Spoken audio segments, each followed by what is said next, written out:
Well, happy Friday. It's November 19th, 2021, Journal 433, transplant plus 962 days. This is a strange, introspective kind of blog post in many respects. Primarily because it has to do with my donor. And our first meeting this past weekend. I've been madly vibrating around the house for weeks now, getting ready for the opportunity to meet this young man become a reality. It's really difficult to explain or communicate what it's like to be a transplant recipient. I really can't speak to the issue of what that feels like or what it does to you or for you with regard to a heart organ transplant, because that's not, obviously that's not what I had. I had a stem cell bone marrow transplant. But the same kind of really incredible dynamic takes place, because at some point you recognize that every moment of your life from that transplant forward, while if it doesn't belong to your donor, it certainly is attributable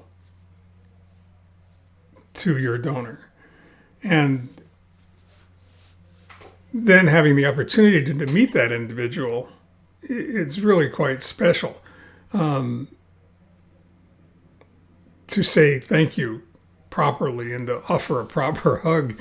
But there's a lot more that goes on than that. I mean, I'm very, very fortunate in the fact that my donor is Israeli, comes from the land of Israel, and in Israel they allow communication between the recipient, transplant recipient, and the donor to take place. In France, you remain anonymous. You have no idea who your donor is, and you will never know who your donor is. We were lucky in the respect that no such mandate exists when it comes to Israeli donors. But it was really an incredible opportunity for me, for us, Leslie and myself, and the whole family, to have the opportunity to meet my donor, find out that my donor is really a human being, a real life person, and that he has a name, and that he exists beyond just knowing that he was an 18-year-old Israeli at the time his stem cells were harvested, which in and of itself is pretty miraculous that an 18-year-old would have, the kind of compassion or empathy necessary to volunteer to have that done without really knowing exactly what was entailed in all of that. And just this past weekend, starting Thursday night, a week ago, we had the opportunity to finally meet and say hello and spend some time with each other. And what made it even more special was my donor, who is now 21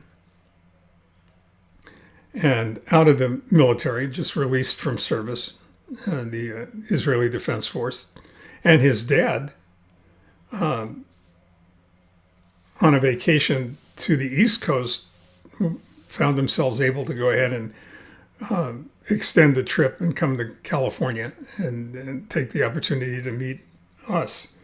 This is really nice because over the past year or so, we've become closer and closer and learned more and more about each other, which is, it's really an amazing story, even if I say so myself, because of the age difference. I mean, I'm more than 50 years older than my donor. My eldest child is just a couple of years younger than my donor's father.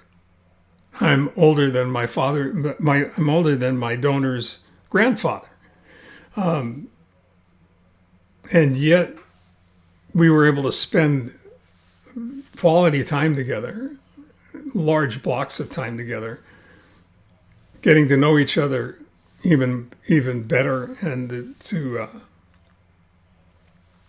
share intimate glimpses into our various lives at the same time, and we're able to go ahead and bring the whole family together to meet my donor and his father, and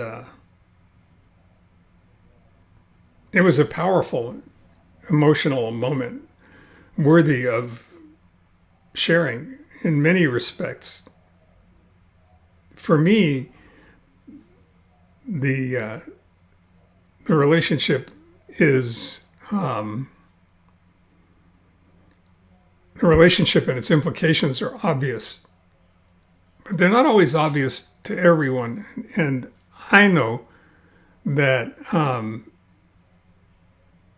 without Gotti, my donor,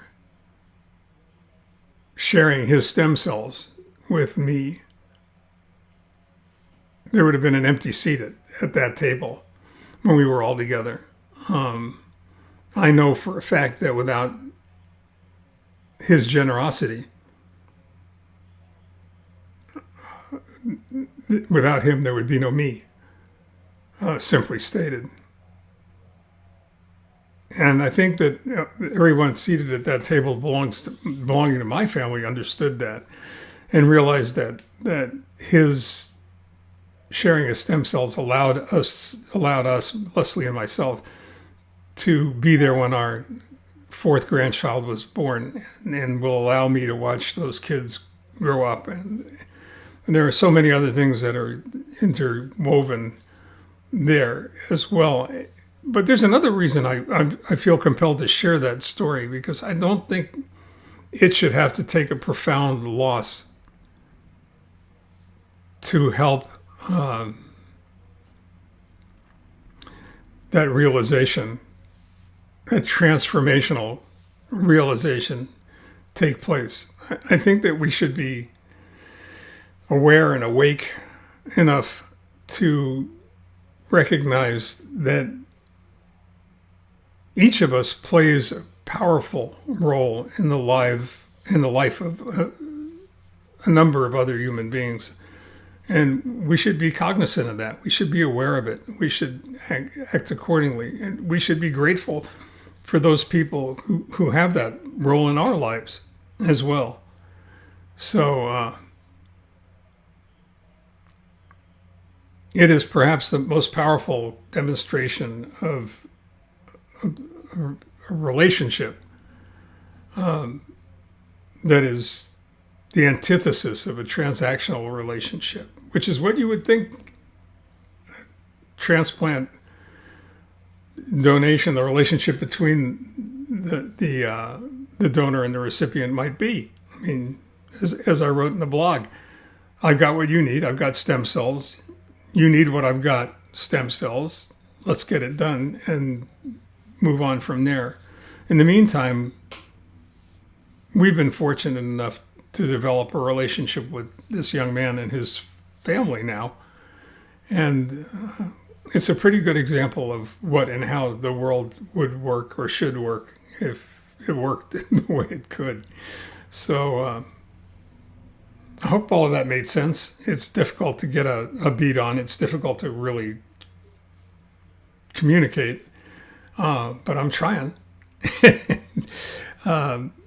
In the meantime, stay well, stay safe, have a really powerful and positive Thanksgiving. Think about all the wonderful gifts you've been given, and the fact that you're here and able to consider it is a blessing in and of itself. Until then, take care.